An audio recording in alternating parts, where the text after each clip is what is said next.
And weekly difficulties. Welcome to episode, I think either 12 or 13, one of the two, For Whom the Bell Tolls. I want to thank everybody who is here with us in the live chat. You guys are the life of the party. I also, of course, want to thank everybody who is watching tonight's episode on replay. You know what to do. If you're watching it later, hashtag Team Replay down in the comments. Okay.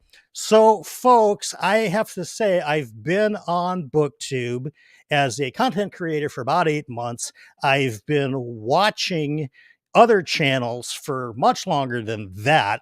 And a person that I was not very familiar with that kept coming up in references was this person named Evie. And whether she was on the channel or not, it didn't matter. It would be like, oh, well, Evie thought this and Evie thought that, and Evie says this, and then I got this book from Evie. And it was really not until I actually started this channel that I figured out who is this Evie person already. So, of course, we have Evie tonight from the YouTube channel She Was Only Evie. Evie, welcome to the Bell Tower. Please let everybody know how you are doing tonight. I am great. Thank you for letting me on. I bullied you. I guilt tripped you. This is great. This is my motto in life: make people pity me till they invite me to do stuff. So, thank you for letting me join, and I hope we have a great discussion. I'm sure. I know we will. And mission accomplished, although it was not guilt. I promise. I am very difficult to guilt. I'm positive my mother is watching this right now.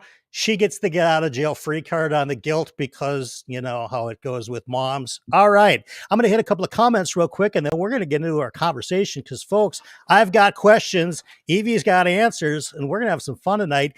Derry, all the way from New Zealand, brewing a cuppa and getting comfy. Well, hello, Derry. Stepan, my buddy from Croatia, such a great supporter of the channel. Great to have you here as well. Uh-oh. As some may refer to her as Grumpy Smurf, I don't. It's Anita. It's actually pronounced Anita Gade. Anita, if I got that right, let me know in the comments. I am here, ready, set, go. And we've got... who else? We've got Stepan. I'm going to keep moving through. Boo-boo. Our buddy Daniel is here. Evie and I were talking backstage about well-read people, and holy cow, Daniel is one of the most well-read people that I have encountered so far on BookTube. Master Sal is here. Hello, peeps. Matt Keene is here. Hi. Kale is here. Hello, Kale. And God, we have a lot of comments already here. Hello, Brian from Minnesota. You know, he's right. He's not wrong. Capricious Fox. Hello.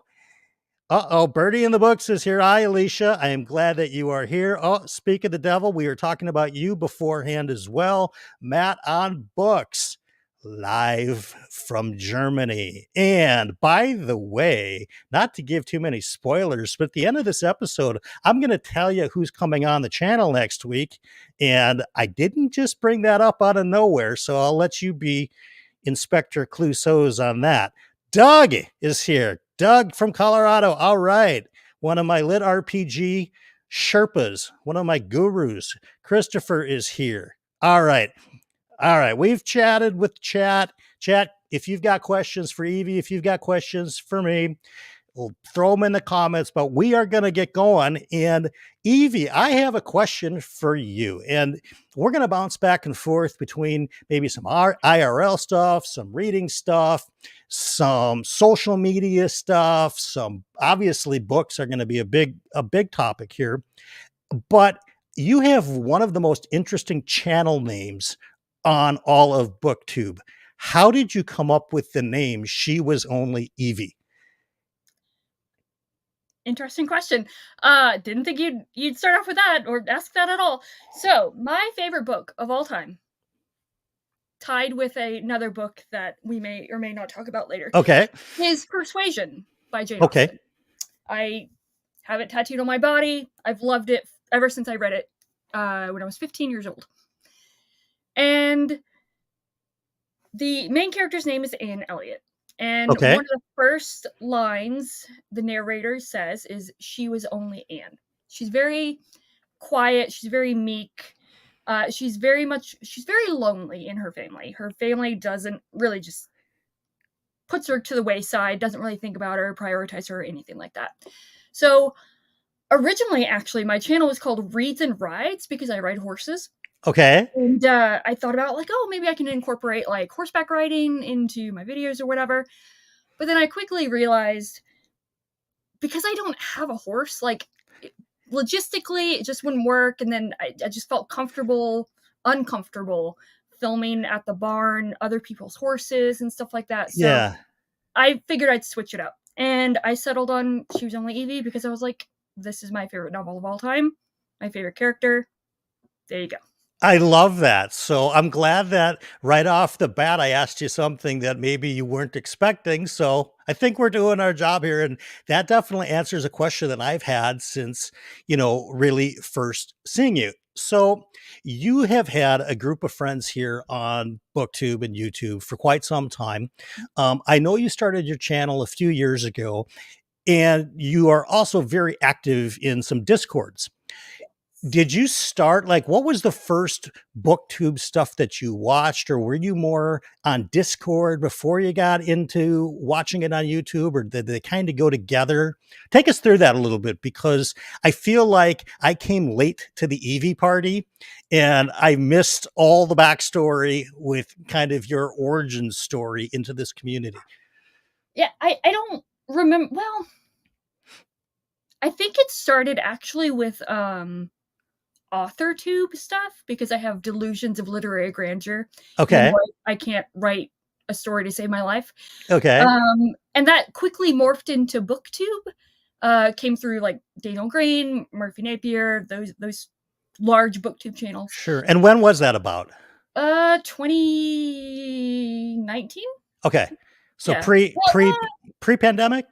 Yeah, yeah, Okay. 2019. Because Okay. I started getting back into reading actually in late 2018 Okay. because my my manager at the time got us all holiday gifts, and he got us all the same book. I can't remember the life of me what the book was called, So it but was clearly not your favorite book.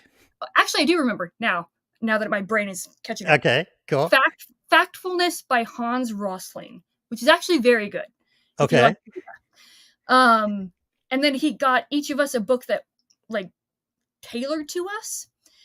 And I guess this says a lot about me. He got me The Psychopath Test by John Ronson.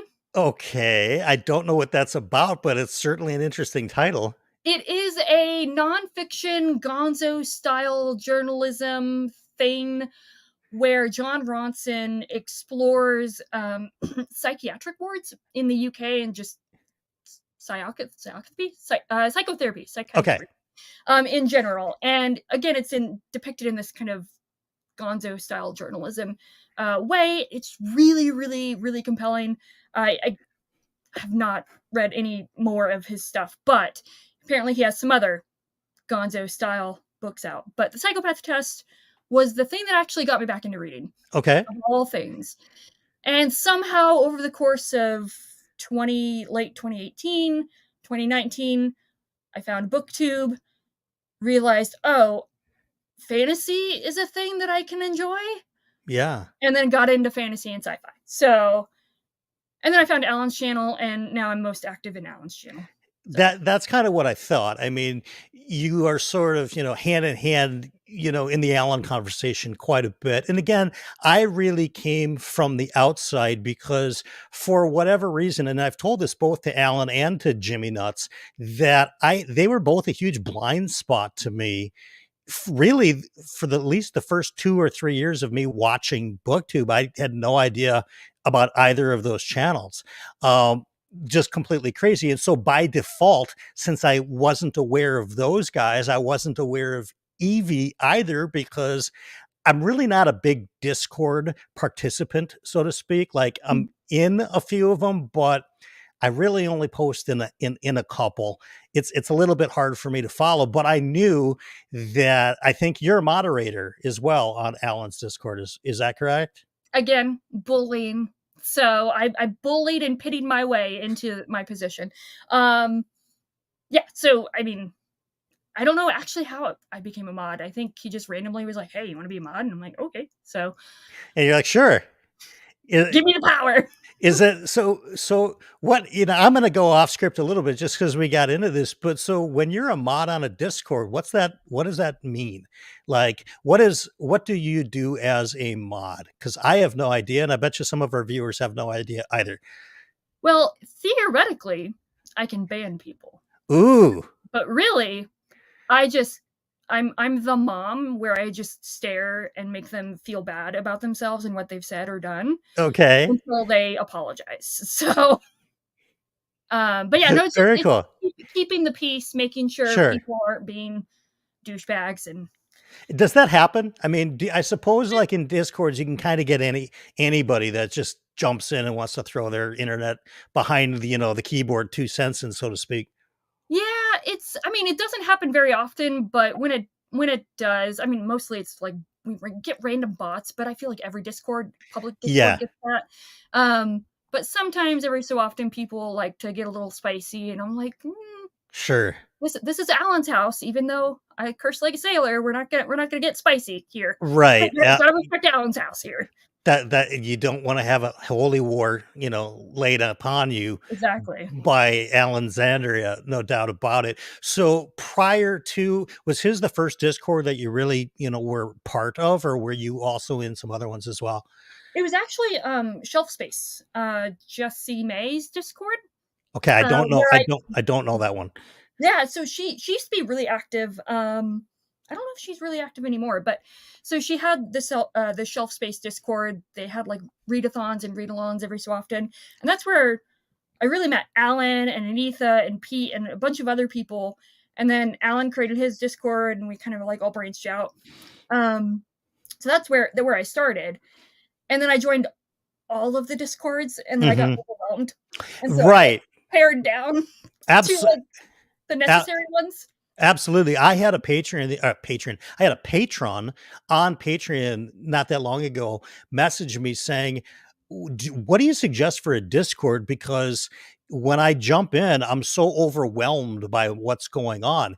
And the only one that I had really ever been part of prior to starting the channel were two.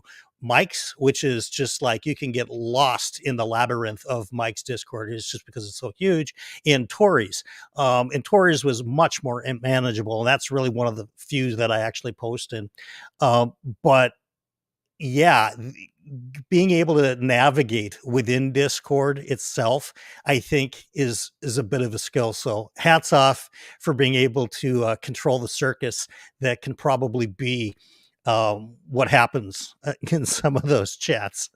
Oh, Yeah, and I will say that like the most intimidating thing for me going into any Discord is just you have these pre-established relationships and dynamics yeah, within the Discord. So it can yeah, be overwhelming, not just the navigation side of thing, but you have these people that already know each other. You have these sure, inside jokes that you're not aware of. And you're kind of on that gif of Conan O'Brien on the outside, and you're just like looking in. right.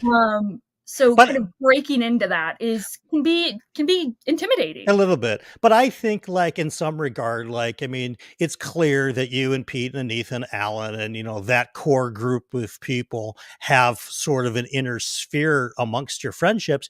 But I've not found you guys to be in any way clicky or not welcoming to other people that want to participate in the conversation. You guys are the fun table to sit at the lunch table, so to speak, that seem to all know each other and yet are very welcoming for new people to come and sit at your table too, which is pretty cool. Maybe I'm fantasy. happy that you think of that because, like, I don't want to seem standoffish to anyone. Like, Yeah. everyone deserves a place at the table, like, everyone. Yeah. So, Yeah, absolutely. And I get that, sense from guys as well.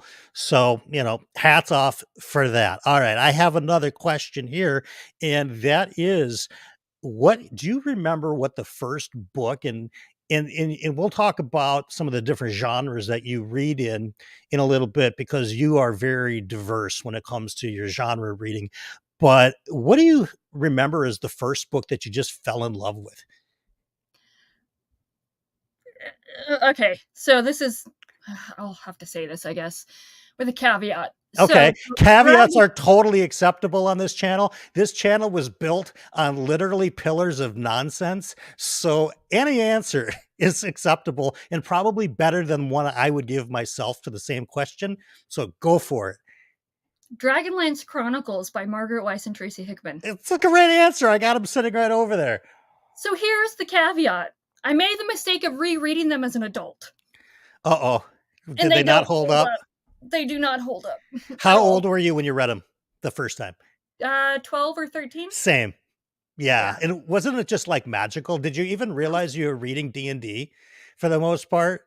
I didn't even know what D&D was. Yeah. So it was Raistlin. I still love him though. He's Yeah. great.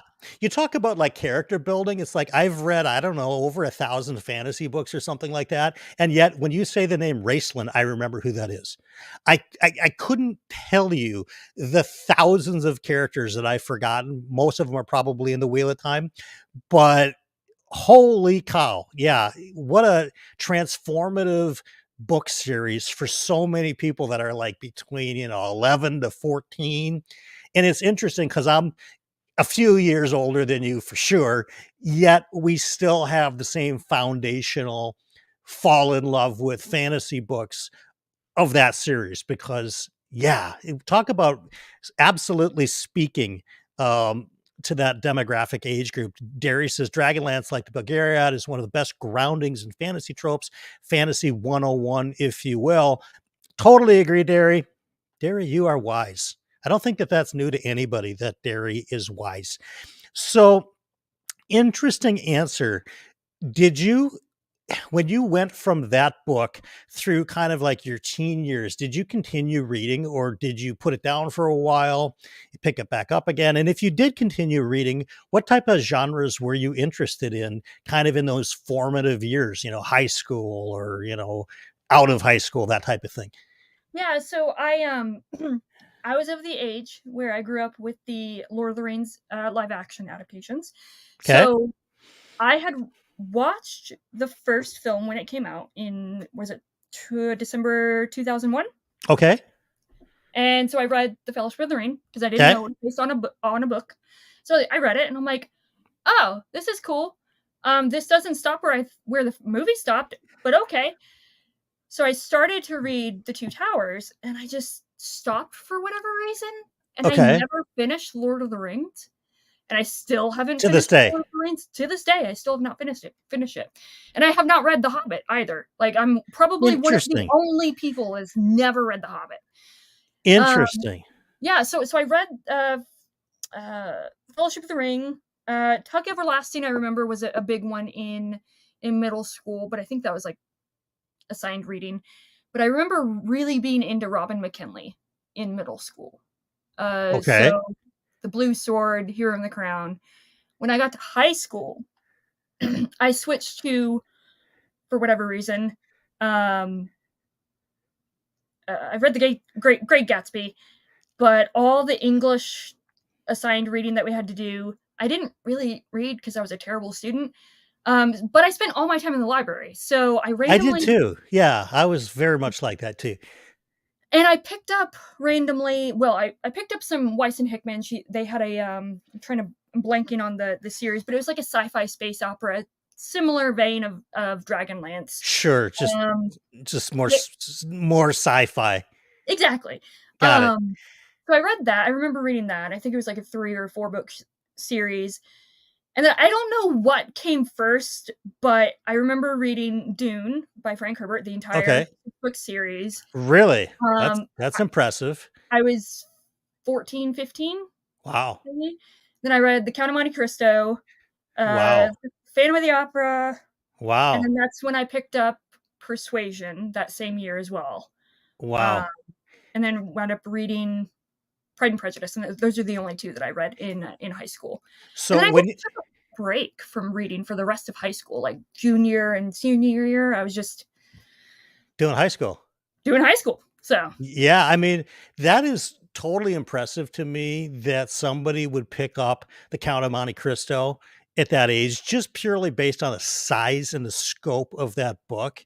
To be Um, fair, it was probably, I'm pretty sure it was the abridged version. So, okay, fair enough, fair enough. But still, I mean, I think I read Crime and Punishment in high school, and I don't know why.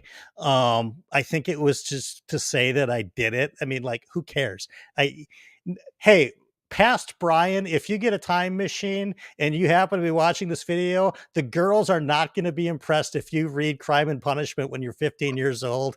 You can seriously go out and hang out with your friends. It won't matter. Sorry, that was just a public service to myself. If past Brian happens to be watching the channel, but that's really cool that you just like immediately gravitated to different genres because I sorry, no, Sal's that's okay. comment. That's okay. I which comment? It was both a Yeah, crime and a punishment. it was. It truly was. Sorry, went down the wrong pipe. Look, normally it's me making the laughable comments in chat, so I give Sal some credit there. That's good. You're taking over my normal job tonight. But what I was saying is that that's just so cool to me that you could just differentiate genres at a young age because I don't think a lot of people do that. I think people tend to find what they like and dig in, and that is that. So that's it tells me that you're sort of a naturally curious person in that regard. Do you feel that way at all? That you're just kind of curious about stuff? So funny you say that. Not really. Like, Really? I am the type of person, like, once I get in, once I know I like something, I'm just Okay. like, I'm there. But I also don't like to branch out. So that's why I didn't read, once I started reading fantasy or classics, I didn't really, I'm like, I'm not gonna read all the classics. I didn't Right. really have the, what do you call it? The discipline to like Okay. see what else was out there in like the genre or Okay. that was popular or related to like Jane Austen or Sure. Alexander Dumas or whatever. I just saw something like this looks cool. I'll read it. Um, and after high school, like I just got into a rut where I just didn't really read much Yeah. outside of what I had to read for school, if I even read the things that I had to read for school, or I was Yeah. just rereading. So I'm very much, I stick to my comfort zone, and it takes a lot for me to get out of my comfort zone. That's interesting to me because for some reason I gathered that you were just a curious person in nature, but I can see what you mean though. And comfort zone and comfort reads and sticking into a genre like a warm blanket um, does make sense. Look at this all the way from far, far away. Slay, thank you for that awesome super chat. Brian, thanks for getting Evie on. She's awesome. Well, it's my pleasure to have her on. And Slay, you are once again a favorite of mine. And by the way, Slay, we need to talk this week because we got to schedule our call. Also, Slay, yes, that's how I refer to him. So Slay, yes. yeah, Why? I need to know why. there's so many like gifs of like Of Slay, yeah, yes, or yes, okay, Slay. So that's what got I it. started doing, and whether he likes it or not, that's sticking. It's So too bad. I mean, that's what he's got at this point. Fair enough. So these days when you're reading, and I had watched, I went back and watched, some of your first videos from when you were first getting started. And by the way, your hair is much longer now than it was when you first started your channel. It's it's got to be called a laziness. it's got to be a foot longer. Yeah, I mean, you were like down to here, I think, when you started. So if any of you guys want to see short hair Evie, it's on her channel somewhere. I before obviously it's not on video, but I used to Yeah. buzz cut. Like, Really? yeah. Wow. What inspired that? Um, I'll just say mental health or lack thereof. Okay. And it was pure like I don't want to make fun of Britney Spears, but like it was a pure Britney Spears like crisis Okay. moment. So it was the only control I had. So I was like, get rid of it. All right. I mean, sometimes we do things that, And it worked. yeah, It that worked for me. you So want to just take control of some aspect of your life when you feel like things are a little bit out of control. And that's certainly one that can be that. Ryan is here. Hey, Ryan, how are you? And I will say, to bring it back to books, books give me that control. So Hmm. it's not about escapism for me necessarily. It's more Yeah, about like I can control the environment by reading the story, if that makes sense. absolutely. Mendel and Mike is here. Hello. Hello, hello. So, how do you decide what you're going to read? Because I was watching, you had just tier ranked. I think everything that you read was either so far this year or last year. I can't remember. Was it so far this year? Yeah. So Yeah, far. so I basically the only regular content I do anymore is tier ranking every 6 months. Yeah, I Because wanted to talk about that too. That's on my list because, that's yeah. the only thing I do. Um, but yeah, so sorry, what was the question? How do I figure out what to Yeah, read? how do you figure out, like, because you have, kudos to you, and everybody should, by the way, if you're not already subscribed to She Was Only Evie, you should do it. It's in the description. But she did a really cool tier list, and one of the things that I admire was is that you didn't stick to the five, S, A, B, C, D, F. Not only were they custom made, but they had to be like 8 or 9 different tier levels on this thing. It's awesome. I'm I'm sure in the next like 2 years there's going to be like 20 tiers. It's going to be Right. it's going to grow. You're gonna have one book per tier is basically how that's gonna work. But it was interesting to me because one of your, categories was a reread, and Tori, when she just did a similar tier list, was also had a reread category. But how do you decide what you're gonna read next? And when it's, I guess this is a two-part question. How do you decide if you're going to read a new book versus a reread? And if it's a new book, how do you determine for you what that book's going to be? Um, to allude to Anita's comment, um, so I get really excited and I sign myself up for buddy reads Okay. that I don't really think through. And I just get really excited because I want to be involved, I want to be included, and I don't actually think if I actually want to read the book. I just want to be have the Part of the conversation. group. But I very quickly can recognize if I'm not going to like the book or not. So I DNF quite frequently. I'm so sorry, Anita. It's not you. I swear to God. I feel like all my DNFs are with Anita. I'm so sorry, Anita. So, Uh, so what does Anita do at that point? Like when you DNF it, she just keeps plowing through it? she will keep plowing through it. And then she will shame me the entire time.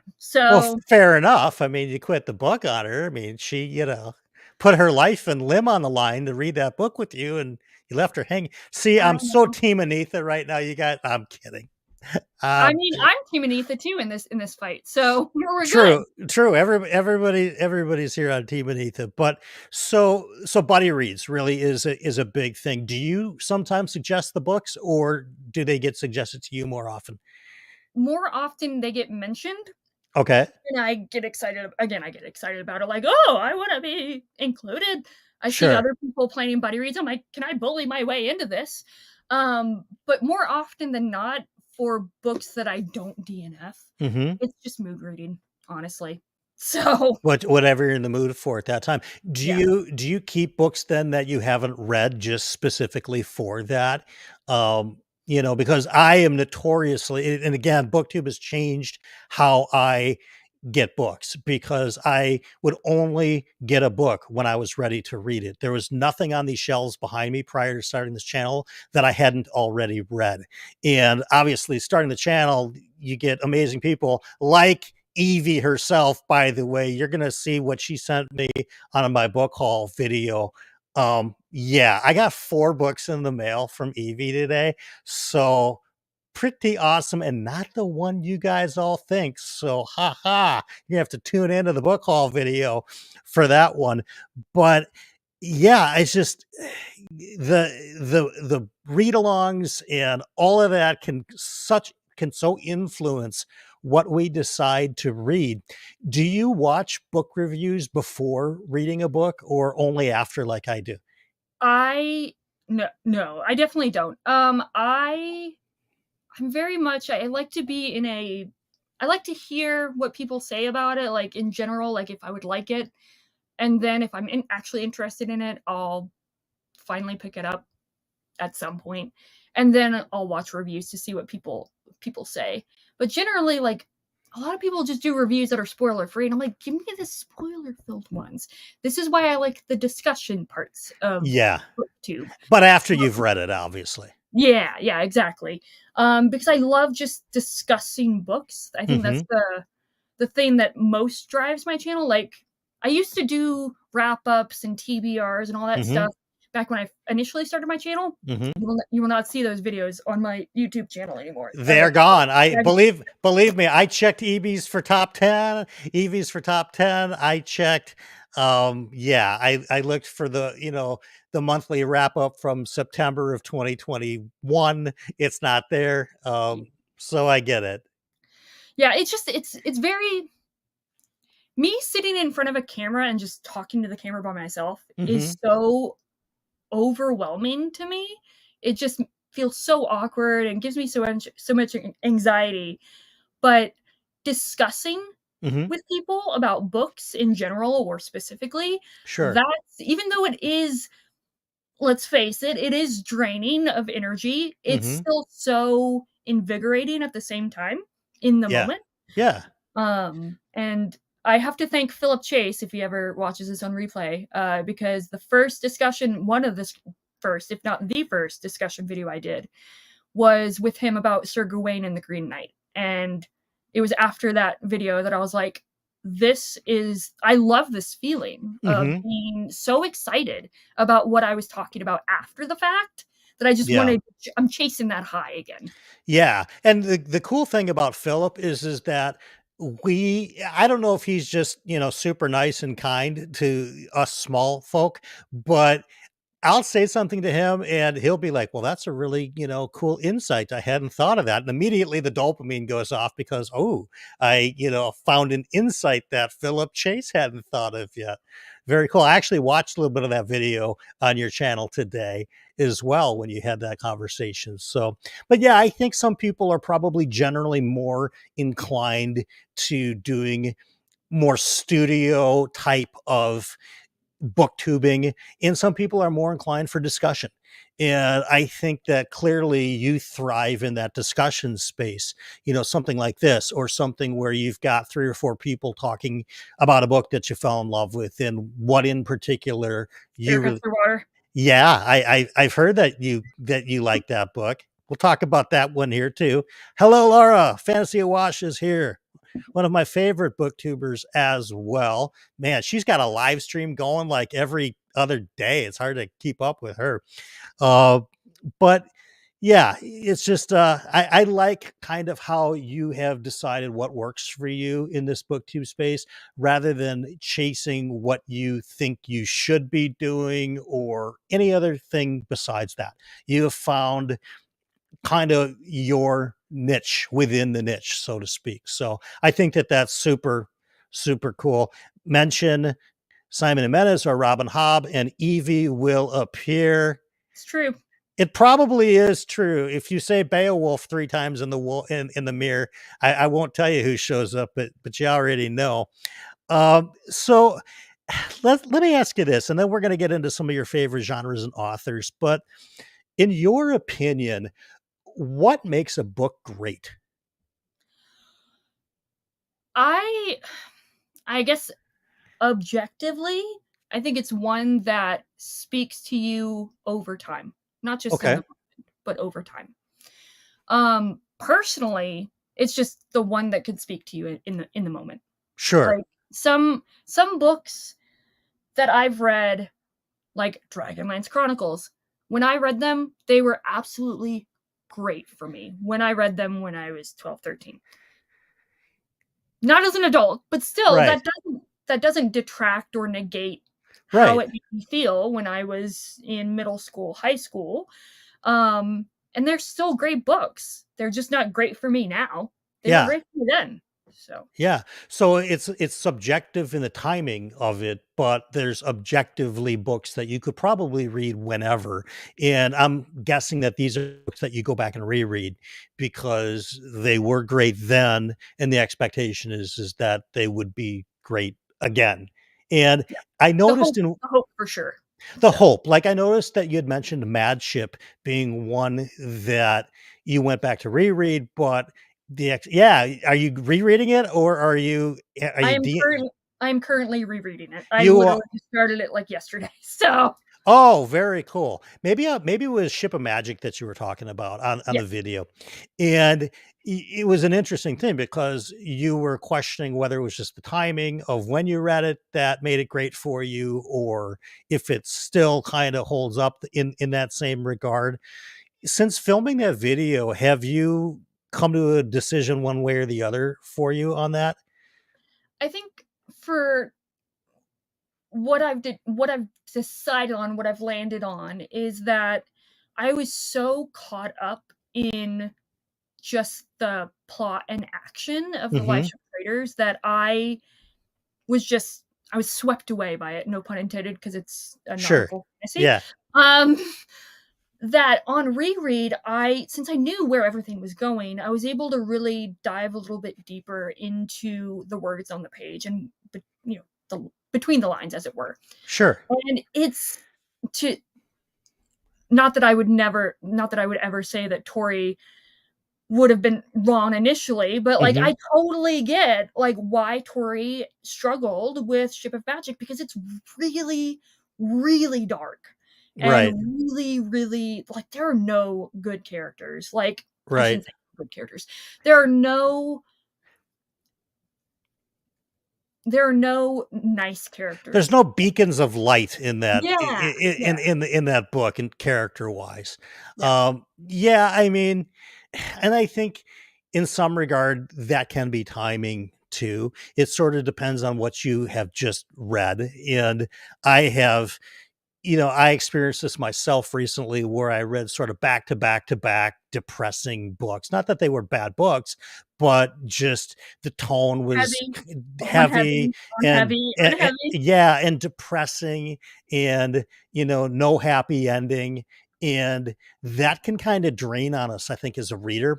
And eh, even more so than watching TV shows, because a TV show is over in an hour, a movie is a couple of hours, but a book, you might be into that book for 7 to 10 days, and then you get into another one that's similar, and then a month has gone by and all you've sort of read are these heavy, not super great things happening in these books, and I think that that can kind of turn us off into wanting to do more of it. So I guess that's my long way of saying, yeah, I guess I get why Tori felt like she did, because yeah, it can be that way. Folks, I'm sorry if my camera's stuttering a little bit. Please let me know in the chat if it continues to do this. I got a brand new cord today. It's supposed to be working great, and I have no idea why the video lately in the last couple of weeks has been kinda goofy. I I can don't hear you just fine, so it's I guess as long as you guys can hear me fine, that's fine. I see that there's a little bit of, like, kinda stuttery stuff at the bottom of the screen. I have no idea why, because you I'm not coming even with, like, a '80s VCR video recorder?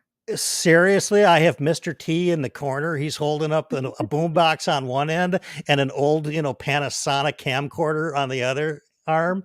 I, I have no idea because I used to do these in 4K. I tonight switched it down to 1080 just because I didn't want to run into what we ran into last week with Joanna, where I was freezing a lot. But It just can't StreamYard just can't take it, Brian. I don't know what it is because it happened on Philip's channel and he uses Zoom because he's living in 19 or maybe 2002, and Philip is on Zoom and maybe he'll be on Skype, one day, I think. But anyway, I don't want to get too off topic, but if this does get super like goofy, let me know and I'll back out of the studio and try to re-enter it and see. And yeah, Sal thought it was a video effect. Absolutely, man. This was absolutely a video effect, totally intentional. Sal has a question, side question. How long does the research for these videos take, Brian? You go through all the videos before. I go through plenty of them. It sort of depends on how well I know the person prior, how many of their videos I've already watched. Like, example, I've not missed a Mike video in 4 years because he was how I found BookTube. So I didn't have to go back and watch his stuff because I already had. Alan was relatively new to me when I found BookTube, or when I started this channel. So when Alan came on, I had to go back and watch lots of his stuff, which, honest to God, I swear I want him to get that couch back from his old garage and do another ACOTAR video. And speaking of ACOTAR, Fantasy of Washington, Laura, you could absolutely be on For Whom the Bell Tolls, but your writing group is on Wednesday nights usually. So you let me know when your writing group is not on Wednesdays and you have a standing invitation to the bell tower. Let's talk about favorite authors, because we know that for some reason, somehow you've become synonymous with Simon and Menace, and somebody could be literally on any other channel that is sort of in this circle of booktube, or in this corner of booktube, as they say, and the name Simon and Menace or The Spear Cuts Through Water comes up, and inevitably within 30 seconds the name Evie will also show up in this paragraph. How did this happen? Because I did watch your interview with him today, and I loved it that you were fangirling for the first 10 minutes over it because it was hilarious. It was totally great content, by the way. But how did you find him as an author? Did you read Vanished Birds first? What about him? Because for a lot of people, I say, who's your favorite author? And I already know with you, he's certainly one of them. What about his writing is just resonates with you so much deeper than most of the other things that you read? Yeah, so I I did start with the Vanished Birds, and Okay. actually, even though I was like, oh yeah, I most of my reads are that are not DNFs or whatever are mood reads. I actually got recommended. I did like this 12 books to read in by 12 booktuber, or not booktubers, bookstagrammers, whatever. 12 books to read by 12 different people. Suggestion. Somebody, namely Nick from Wicked Good Books. He's now mostly just on Instagram. The Leafy Bound Wolf, by the way. There's some dots in there. Okay. I'll give you the name afterwards, and you can Okay, like cool. Cool. whatever. Yeah. Anyways, he suggested it to me. He followed me. I don't know how we met, but he followed me on Instagram. I wound up following him back. He suggested The Vanished Birds, and we developed a friendship over that. I wound up reading it. It was one of the 3 books that I read of the 12 that were suggested to me, because I'm awful at any sort of structure. And I just fell immediately in love with it. Yeah, Gary. Yeah. I gave I Um, gave I gave her the nod and the wink. She'll be in the bell tower. yeah, and I just immediately fell in love with it. I If there's one thing about me that someone can describe my reading taste, it's sad. Like, I say it jokingly, Yeah. but it's more melancholy, I would say. I I definitely got melancholy vibes in The Vanished Birds for sure. Yeah, I my favorite authors, my favorite writers are ones that are very evocative, in not I don't want to say emotionally manipulative, because that's bad. Right. So they're emotionally evocative. So they bring out the emotions, like whether Right. it's sadness or like, whatever. And Simon Jimenez does that for me. So I read The Vanished Birds in February of 2022. I Okay. finished it in February 2022. And then Nick and I had agreed, when he let me know, because I'm not aware of anything that goes on in the bookish space, Mm-hmm. that the Spirit Cuts Through Water was going to be published. And he's like, hey, I got an e-arc, request it, and you want a buddy read it. I'm like, okay, cool. Maybe I'll get it, whatever. So I So it requested was it. it was another buddy read type of a situation like we talked about. So Yeah. I requested it on NetGalley. I got it, and I was like, hey, I got it. Let's start it. And I started it, and I got utterly consumed by it. Like, I did not, with how blown away I was by The Vanished Birds, which I know, it's fine. You gave it 3.75 stars. It's I know. fine. I know. You died a little inside when I did that. I know. It's fine. No, I'm just kidding. As much as I loved The Vanished Birds, like, I'm like, there's no way that he can top this. Like, there's no way. And then I read the Spear Cuts Through Water, and he somehow topped it. I don't know how. So I got utterly consumed by this e-arc copy that I got, and I'm supposed to be buddy reading it with Nick. He was reading it initially, and then he fell behind, and I wound up dusting him. So I read it in June. Okay. I I then read it again in August, at the end of August when it was released, with Nick, because he's like, "Oh, I'll pick it up again. We can buddy read it." So I read it again in August, and it's reading it back to back like that. You would think would dampen something, but it felt so new again. Like it felt so refreshing and it's so good. Yeah, it's just that that so again, you have been very what's the word I'm looking for? Shot, scream it from the rooftops that people ought to read this book. And it's funny because for the most part, everybody that said they read this book that came on your screaming from the rooftops about it loved it too. I know Matt on Books loved it. I think Darko, I think, read it. So yeah, Mary that's started it, but she set it down. It's okay, dearie.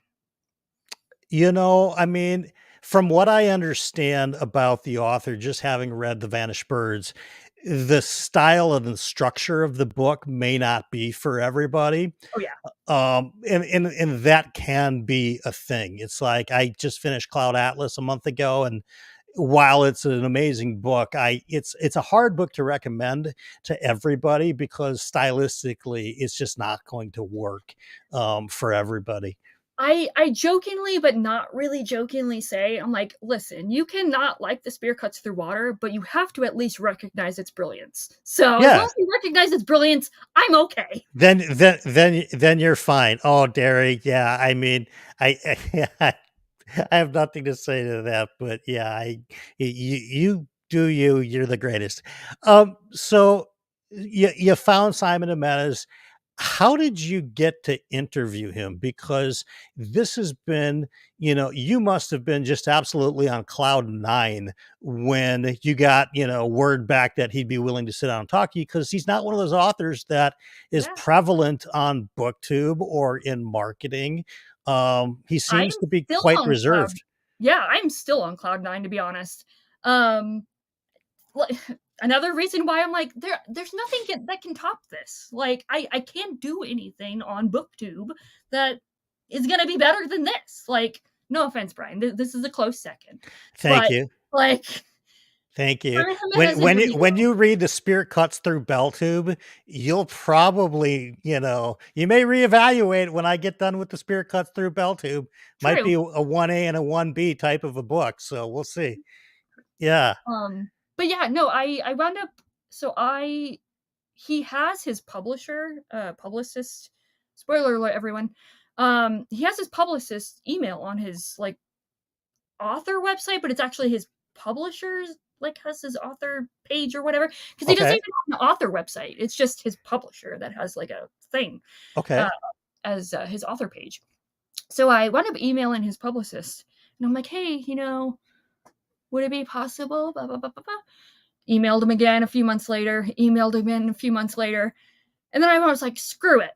I'm going to just email everyone that's on this author page. So I emailed his publicist. I emailed his translation and film rights person. And who was it? There was a third person that I emailed. And it was one of those other people that responded and reached out to Simon Jimenez.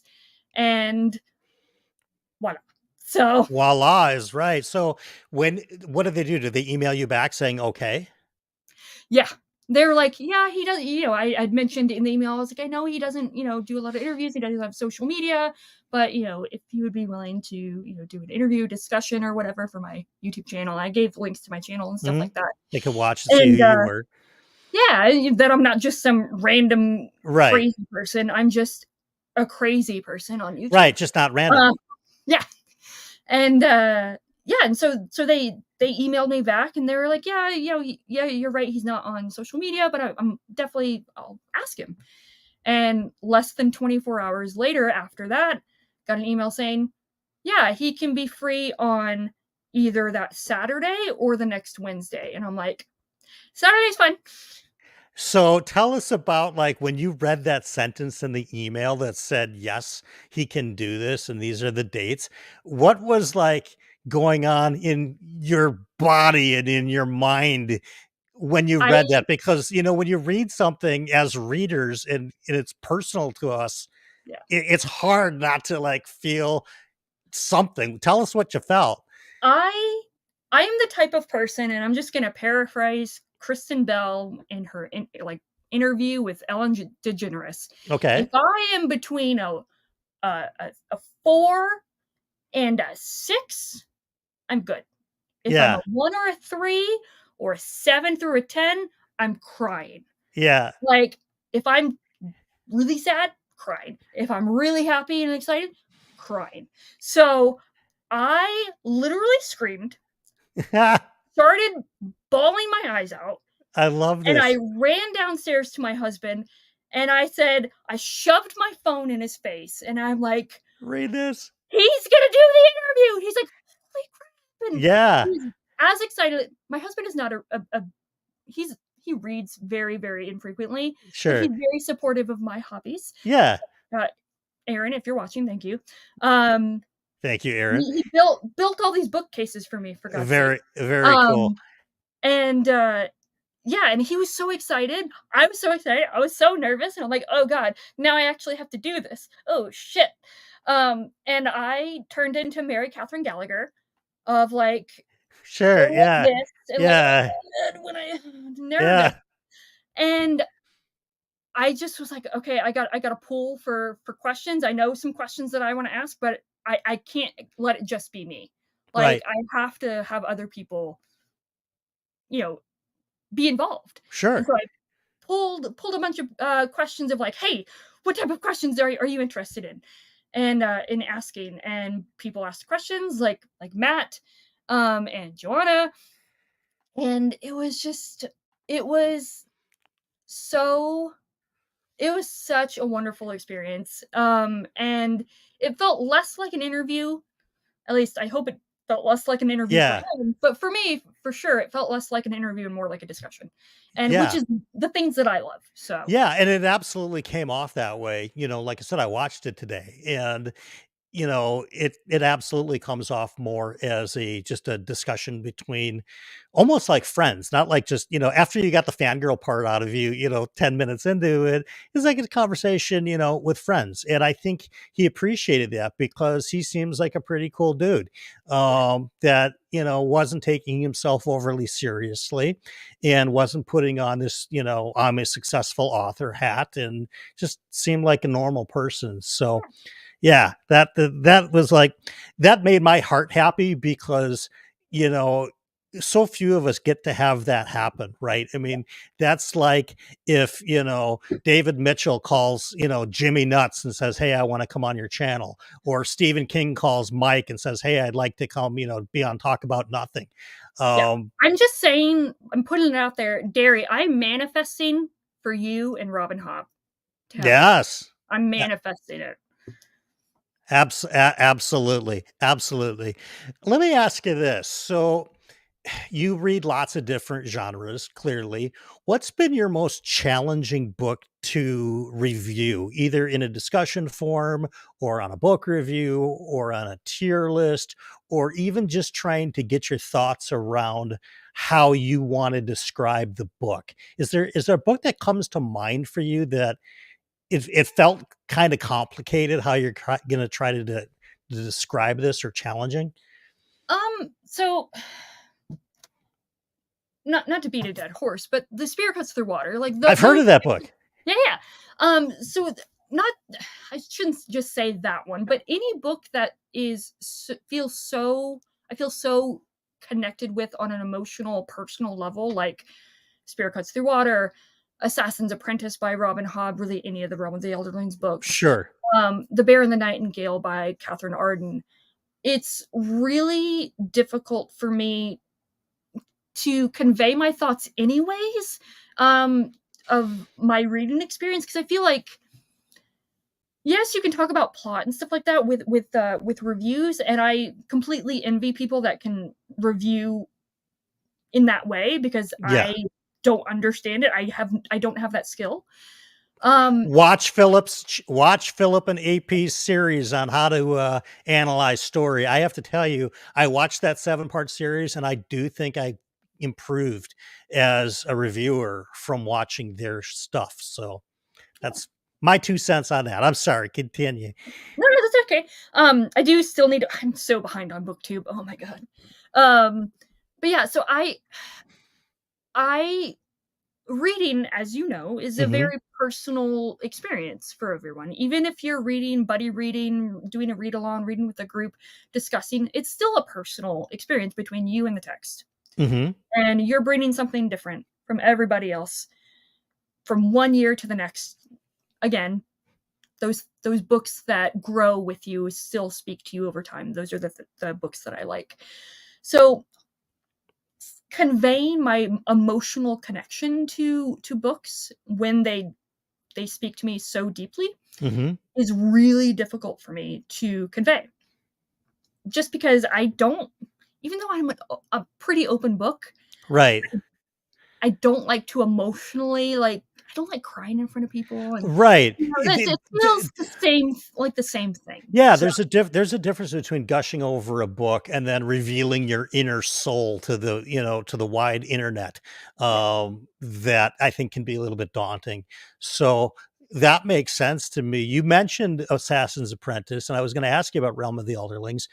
Did a lot of people, not me, right? I happen to really enjoy Farseer right off the bat. Were you like that too? That when you first read Assassin's Apprentice and got into that Farseer trilogy, did you know that this was going to be a series for you, or tell us about that a little bit? I mean, to harken back to what I said before, man, I love me some sad books. So, Yeah, and Fitz is a sad boy, and he's my yeah, sad boy, and Darius. yeah. So I am the sister to Darius' mother of Realm of the Elderlings. So that's my aspiration, at least. Very Um, cool. and I just again the emotional catharsis of reading Fitz's story, especially that introduction in Farseer, it just hit every single book hit for me. Obviously, I don't have the wit. I didn't go through his like the same kind of stuff, but the way that Robin Hobb was able to explore such universal things, at least in my experience, Hmm. such universal mental health, emotional health experiences and convey them in such a way that's so compelling and evocative. I keep using that word. Yeah, Um, but I think it's a good descriptor. Yeah. so good.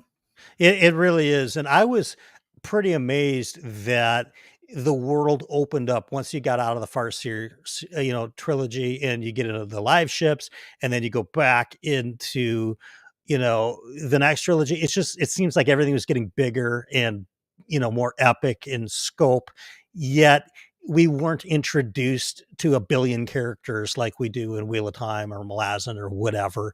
We're still following a pretty tight crew, even though the world itself is expanding. So Right. for me, Realm of the Elderlings, I haven't done my top 10 fantasy list for 2024 yet. I did at the end of last year. It was actually number one.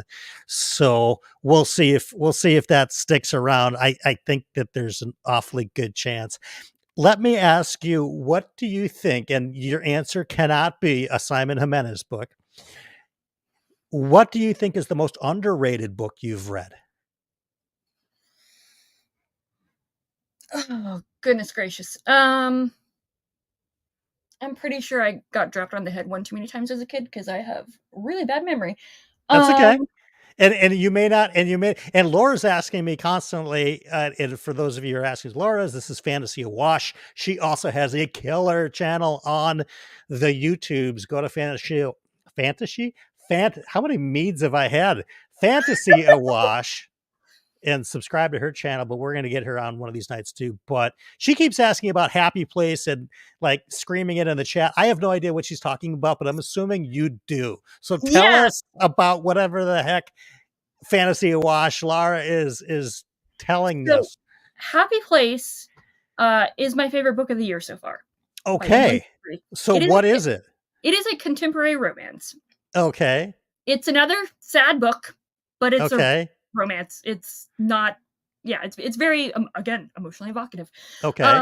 I would not say that it's underrated though, Okay. because I feel like everyone is talking about it especially in our place, like, in our Sure. little space. I'm sure it's being talked about, like, tenfold in, like, Why romance am I going to guess that books Alan too. has not nor will read Happy Place? He will not read it. He will not read And it. I it's definitely not an Allen book. I It could would say displease him. it would. Yes, I could say any and all KJ Parker. Um, but I would actually say another Robin Hobb slash Megan Lindholm book, Cloven Hooves Okay, by tell me Megan about it because I Lindholm. know nothing about the premise or whatever. And obviously, I'm a giant, fan of Robin Hobb. Tell me about this book. Yeah, so I'm pretty sure, and Derry can correct me in the chat. Cloven Hooves is what Derry's saying. Yeah. Yes, so I'm pretty sure she published it before Farseer, before Realm of the Elderlings. Obviously, it was written under her, well, her first pen name, Her Megan. first made up name, correct. Yeah. Yeah, and I always jokingly said, I would read after I even got most of the way through Realm of the Elderlings. I'm like, I'll read anything Robin Hobb writes, even an erotica. I jokingly said that. And then I read Cloven Hooves, and it's basically an erotica. And Really?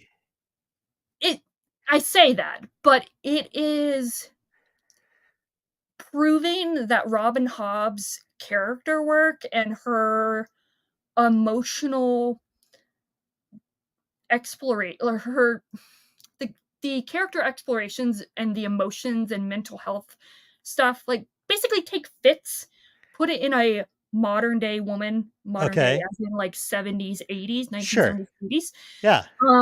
and add a little satyr erotica in there. Okay.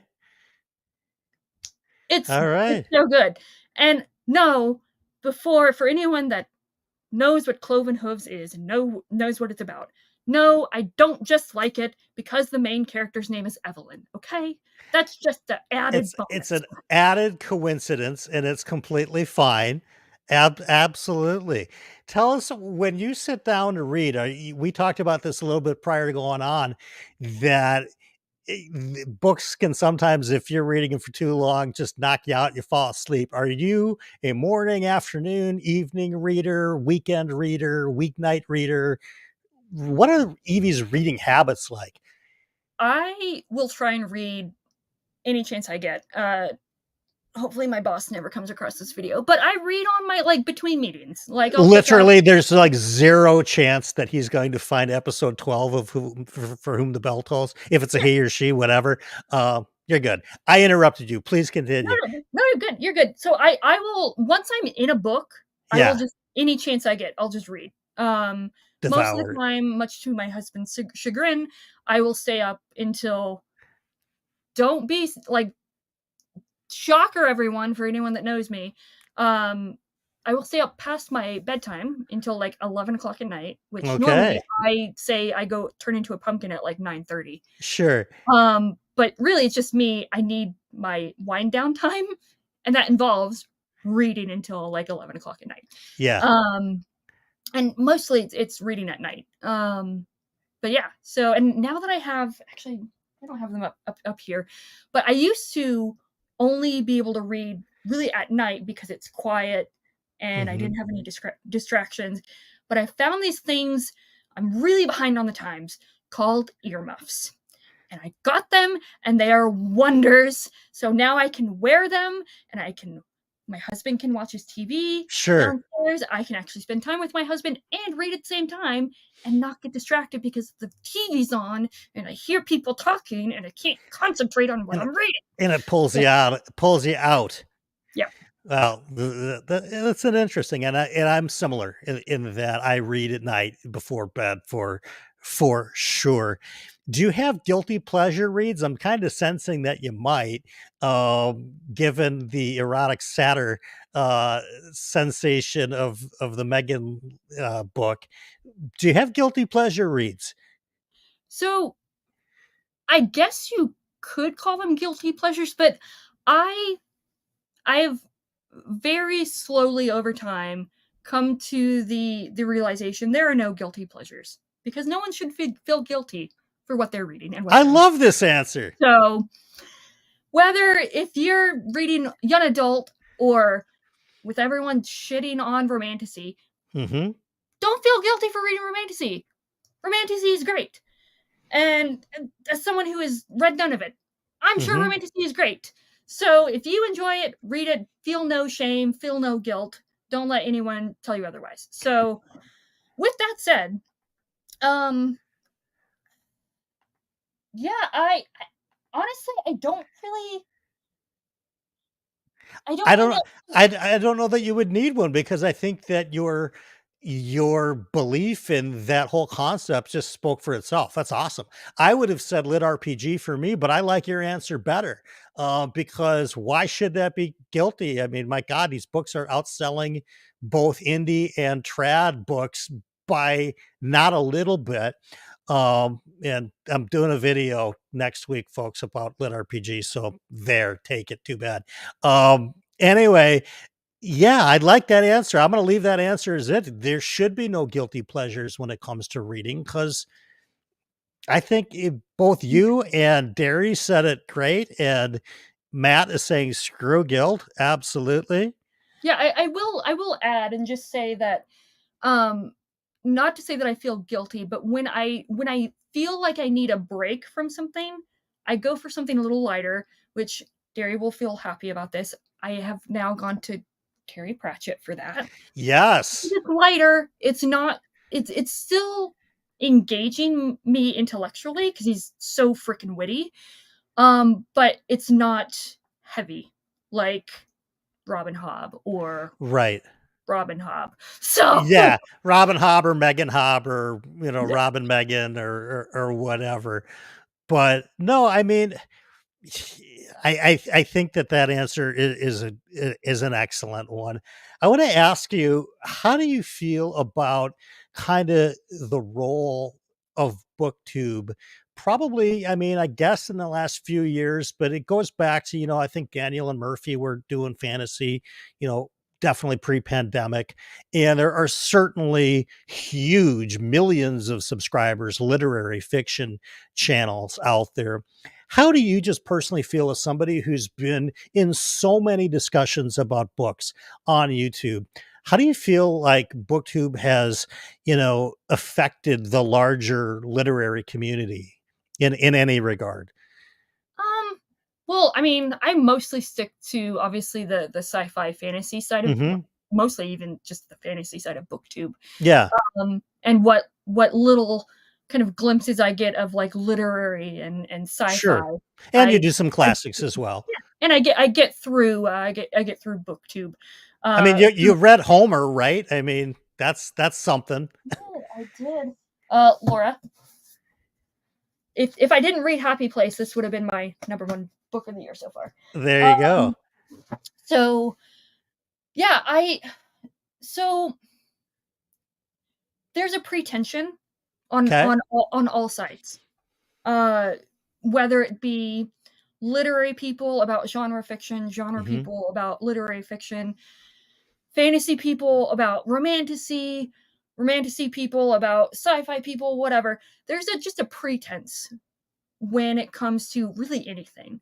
And I know it sounds so generic and such like a cop out, but people should just be able to like what they like without any caveats, any explanations, any asterisks or whatever. Hmm. Um, it doesn't have to be like, if you want to read to be intellectually stimulated to the nth degree, if you want to read to be horrified, if you want to read disgusting, horrible, I don't know, grimdark. What is even grimdark? I don't know. Right. Or if you just want to read a romance, a fluffy romance, or if you just want to read about Fae baning each other. I don't know. Just Right. Speaking of that, look. I mean, there you go. The Akatar Sherpa herself. Um, yeah, I like that answer quite a bit, and I do think that for sure you have influenced the booktube community, even on just the micro. It's not a micro level, but just in the pinpointing of Simon Jimenez as an author, the fact that people associate him with you has certainly impacted the literary landscape of at least this side of booktube. And I think this sphere is ever growing as well, because there's new booktube channels coming up all the time that are becoming more familiar with you. They're seeing you in more discussions, and they're going, who is this Simon Jimenez? So I not think, gonna lie, when people do talk about Simon Jimenez and I'm not involved in that conversation, whether being mentioned or as part of that discussion, yeah. I get a little hurt do you, afterwards. So do you go I'm like, back and watch it and see "This what is they got supposed to be right? my identity. I Right. didn't know my identity." Is this like having like a summit on Realm of the Elderlings and forgetting to invite Derry? I know. It's I can't do that. That would be absolutely inexcusable. it's a crime against God. It That's what. is. So since starting She Was Only Evie as a channel, or being just part of the general booktube community, appearing on many other channels. By the way, congratulations on missing the Frankenstein answer several years ago on Book Jeopardy. It's not like it's a I'll book that take it. you know everything about or anything like that. I do, folks. If you haven't seen one of the funniest clips that I've seen recently, go to Evie's channel and watch the 1 minute clip of her absolutely spacing off an answer on something that is very near and dear to her heart. Yeah, there's tattoos. There's yeah, Listen, they're the highs and highs of the Simon Jimenez interview, yeah, and then the yeah, lowest of lows of missing the freaking Frankenstein answer on yeah. Book Jeopardy. Right? I mean, it was actually one of the funniest things I have seen in a very long time. So I suggest that you do that. But I guess my question is what has surprised you that maybe was unexpected about either having a channel or being in the discords or being in so many different conversations? Can you point to anything or a couple of things that maybe were unexpected to you prior to getting started, and maybe they've come as pleasant surprises? Easy answer. The genuine connections that I've had with people, like Anitha, like Derry. Sure. Like I talk to Anitha and Derry on a regular basis. Sure. I talk to Anitha on a daily basis. I talk to Derry, like Derry and I have random chats of like we'll just ping each other and be like, "Hey, you free? You just want to chat?" And we just have video chats, not even on YouTube, nothing about like Right. socializing it for the masses. We just talk to talk on one. Yeah. And Laura, I'm sorry, Laura. Yes, Laura. Um, just all the genuine connections that I've had with people, and that's another reason why I don't really do videos. I feel like I've found like my way to connect with people Hmm. the best way that I know how, and that's not through like me talking to a camera. It's these discussions, it's through Discord, it's through the other people's live streams in chat, establishing that connection, finding that connection with people. Like Slay Right. Right. wouldn't Or have had a connection with him until ever. he joined. So Right. And this person, hi, what have I? Well, we spent the first hour basically talking about you, Madison.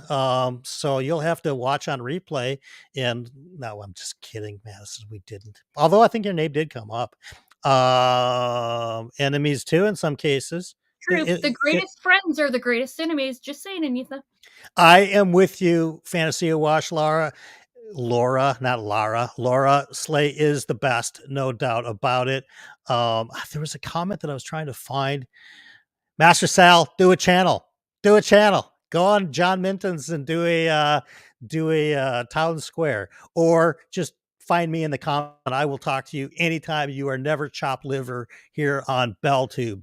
Everybody Well, is welcome here.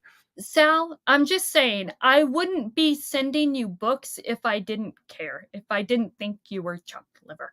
There you If I go. thought you were There, chopped liver. There you go. That made sense in my head. Whatever. There you go. Okay, so here's a question.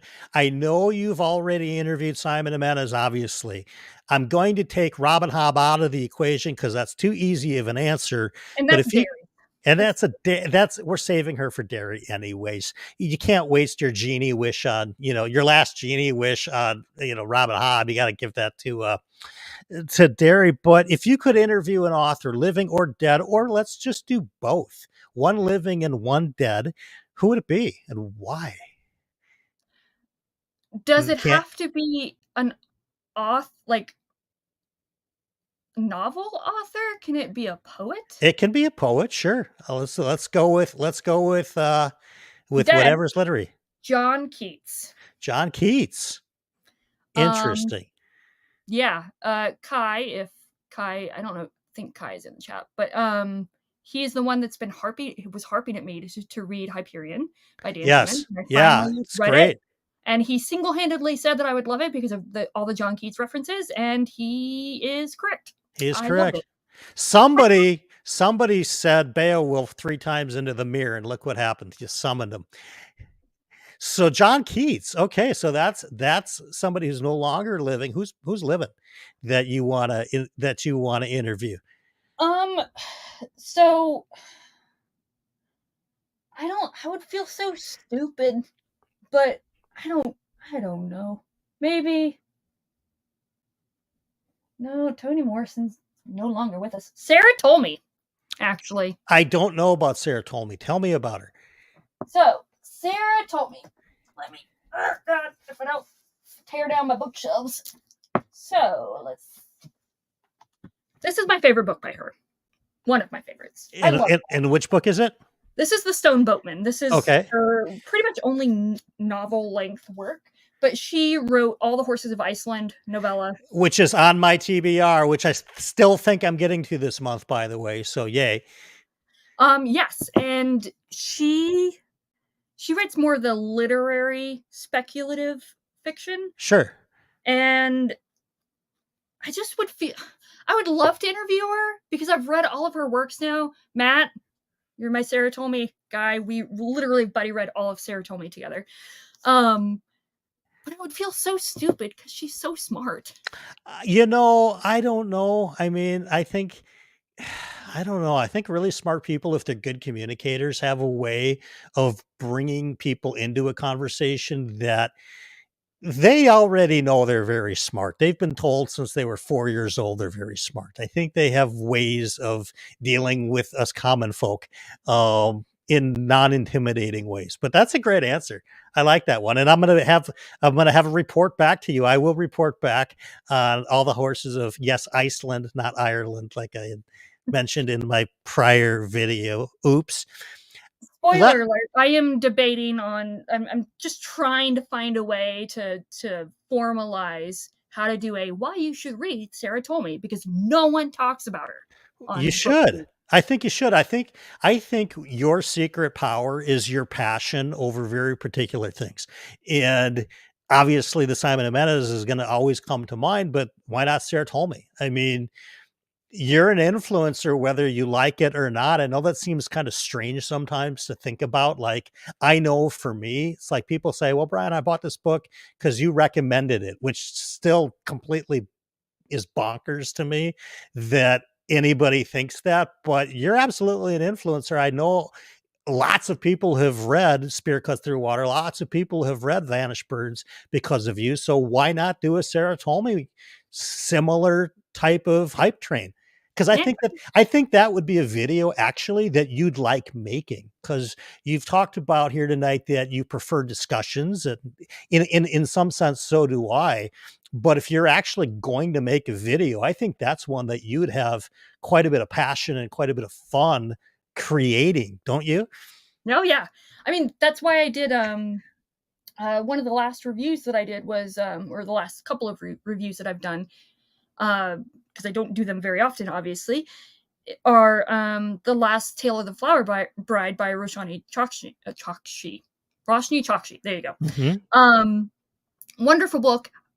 Not for everyone at all, but it worked for me, and hopefully I conveyed it well enough in that review. And also, even though I love this book so much and I recommend it to people, I get nervous when people read it because of what they will think about me, saying like, "Why does she love this book?"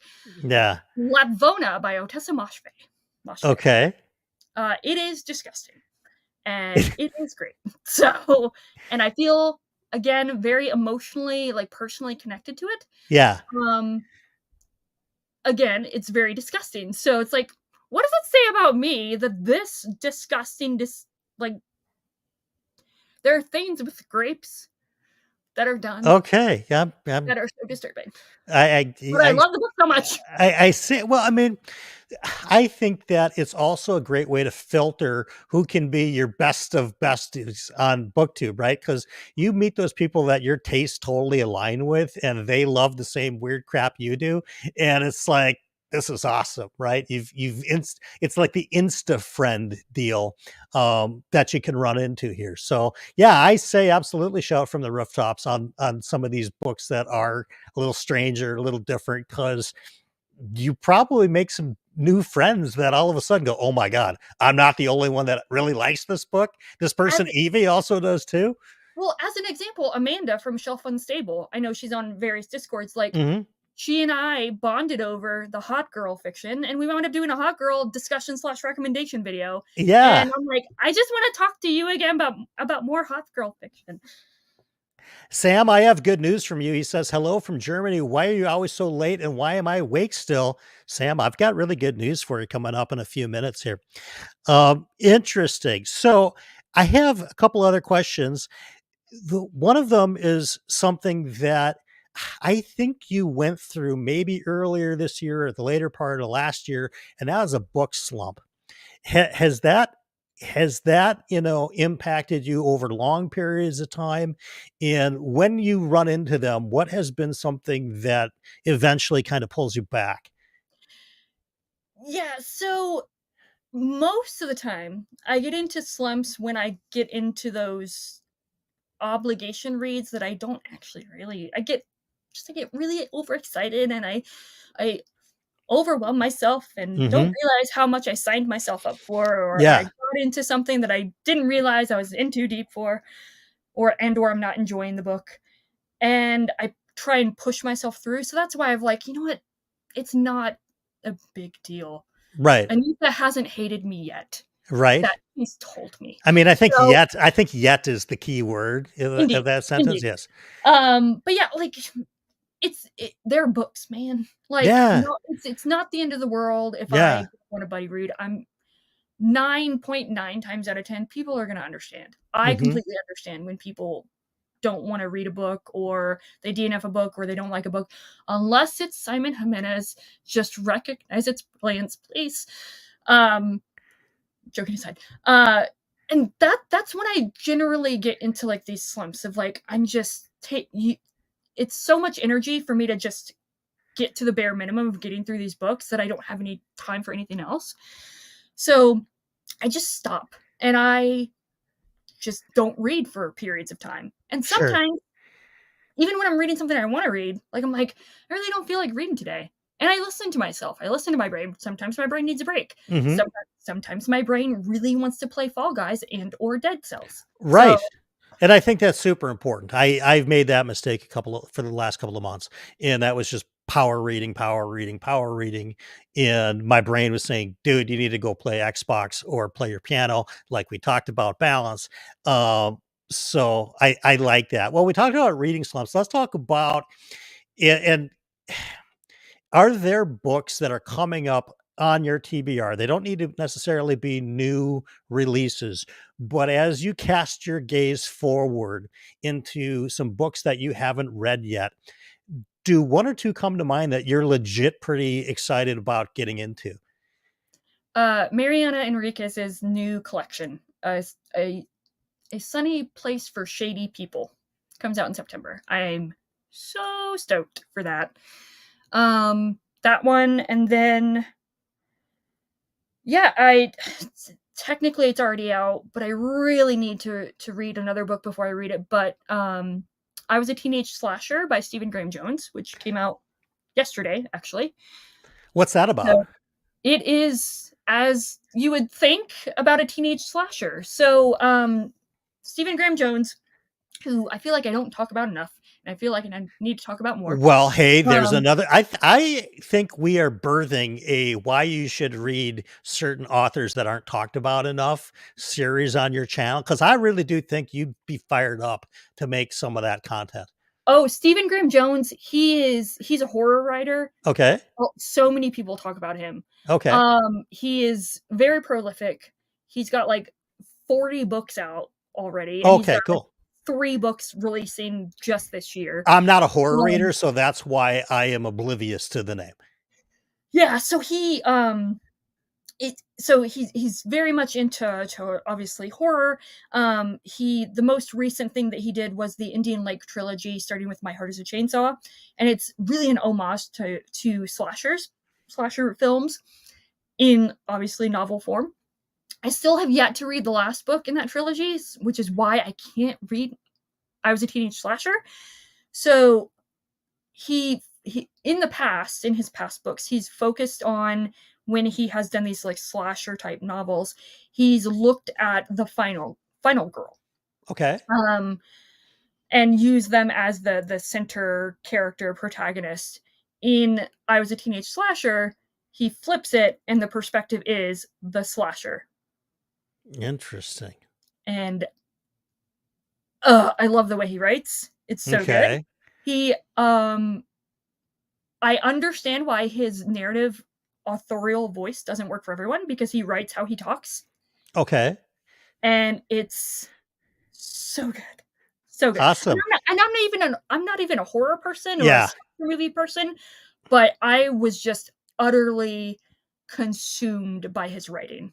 Yeah, I read as much horror as Philip Chase, so that will tell you how little horror I read, so interesting, but I think that that would be a cool series for you because, like, if you put that on your channel, I would watch that, and even though, like you said, he's a prolific author, I'm so unaware of this author because I don't follow that genre, that it would be new to me. And So honestly, he does write some stuff that I think that would work for people that are not really into, like, the horror, like, slasher gruesome stuff. sure. He does have some more literary horror stuff, so yeah. So, Sal's asking none at all. I will read horror when it pops up into books just because, like, Dark Tower is a top 5 series for me. There's plenty of horror elements, but I wouldn't really consider them necessarily horror books. Swan Song by Robert McCammon, same difference. If it was pitched to me as a horror book, I would have never read it. But there are certainly horrific elements in it, but it's still the top book for me. Have you read Anyway, Glenn Cook at all? I can't I remember. have not, and it's really funny because one of the DJs at my club 15 years ago knew that I was a big fantasy reader, and Tim, if you're watching, hi.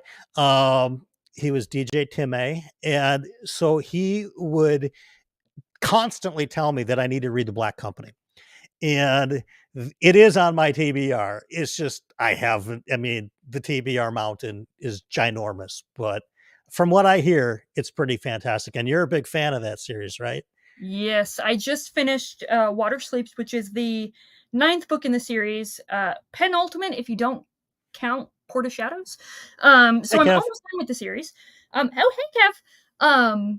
There are elements of horror in it that I think you would really, if not like, at least appreciate because of the Sure. fantastical parts of it. So Yeah, I mean, I'm not opposed to, scary things happening in a book. It's just not a genre that I'm drawn to. in and of itself. Like if the whole point of the book is to scare the reader or psychologically impact them in kind of an off way, that's probably not a book for me. But if there are elements within another story that, involve that, then that's okay. Anyway, so I promised Evie we were going to probably do about an hour and a half tonight. We've hit that mark and it went so fast. I mean, like ridiculous No fast. dead air, no awkwardness. I We're mean, good. I mean, I have a couple of questions, and of course, we're going to do one for the road here in a second. But before we get to that, if you have enjoyed this live stream or if you're watching it on a replay, please consider hitting the like button. And if you're not already subscribed to the channel, according to my friend John Minton at Talking Story, hitting the subscribe button gives you some kind of an odd tingle. Now, you'll have to ask him directly about this, but that's just from him. If you believe in him, please consider doing that. People have been asking about our Patreon. We do have a Patreon. If you just go on Patreon, type in BellTube, you'll find it. Also, I'll probably throw a link in the description, even though I didn't do it when I made this video at the beginning. I'll throw one in later. If you want to support the channel in that way, you're certainly able to. People were asking, when am I going to do it? When am I going to do a For Whom the Bell Tolls on Euro time? Well, I have good news. 1 week from today, at noon Central Time, US, which is probably about 7 p.m. or so Berlin time, the bell will be tolling as we welcome Matt on Books into the bell tower. Now, this going to be, yes, Philip, the Euro bell will be tolling. I've been promising you guys this for a long time. A lot of you guys have been saying, can you please do a daytime stream? I'm hoping some of you might even be able to tune in during your lunch hour or whatever, or maybe for once we'll have to make our US, viewers catch it on team replay like our very loyal following does from Europe. And you guys blow me away. I mean, when I see in the comments that, hey, I'm watching it in Asia and I'm watching in Europe and I'm, watching it all over the Middle East. And this blows me away. I was sharing with Evie prior to coming live tonight that I was not planning. If you're a regular viewer of this show, I was never planning to do an interview show. I thought maybe a year or two down the road after starting the channel, I would do it. It just turns out it's a ton of fun. I get to talk one-on-one with some spectacular book personalities that I just love. It gives me an opportunity to interact with chat in a way that I can't do when I'm just in other people's chat rooms. So really thankful for you guys that, have been pretty regular viewers here and watch us on replay. And we're going to do more of those day streams as well, just to try to accommodate as many people as possible. But as we do on every episode on BellTube, we always have a little segment that we call One for the Road. And on our episodes of For Whom the Bell Tolls, rather than me giving you any type of my thoughts on any particular subject or just a random piece of information I've picked up over the years that I thought might be of use to somebody else, rather than me do that, we like to ask our guests to do that. So Evie, on For Whom the Bell Tolls, could you give us one for the road? Yes. Okay. So, Joanna, you inspired me a little bit to do a less, I don't know, whatever the word is, a concrete. Yes, practical. Practical. There you go. That's the word. It's like I don't read or something and don't know words. But yes, so it's going to do a little bit of both. So, as much as I seem like a kind, nice person, I am a naturally not kind person. I'm very pessimistic. I get very easily perturbed by things.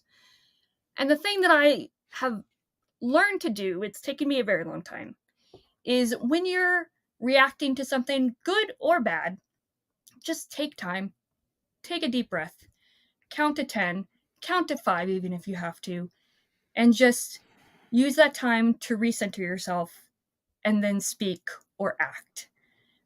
And just be kind. So even if you don't want to be kind to someone because they're being douchebags, because people Mhm. can be douchebags, be kind. So I love that, and I like practical advice too, because sometimes I'll get off on completely, big life idea stuff, but we forget about the basic stuff, that your breath and your breathing is always available to you. Whether you're in a great mood or a bad mood or whatever, you always have time in your conversations or before you respond rather than react to something that you don't like. There's always time to take that breath. And I think you've given us some super, very good practical advice, that is something that I would even say on my own one for the road. So kudos to Evie for very bell tube themed type of one for the road, because I think it's useful, and I think it's wise, and it's smart. Evie, I want to thank you for coming on tonight. We blew through an hour and a half. Like, I can't even, I don't recall another video that I've done that it just feels like we just sat down 10 minutes ago. and I feel like And we just scratched the surface. So right, well, that's my second question. Will you be willing to be a return guest on For Whom the Bell Tolls? absolutely. Oh, awesome. That is cool. Well, everybody, thank you so much for being here tonight. Obviously, thank you, Evie, for being part of this. You guys on Team Replay, you make my day when you're in the comments. So I will see you there. I will see you guys next Wednesday at noon Minneapolis time, when we talk to Matt on books, live from Berlin. We are going international, you guys, and it's going to be a blast. I will see you then. Have a great night, everybody. Thank you. Bye.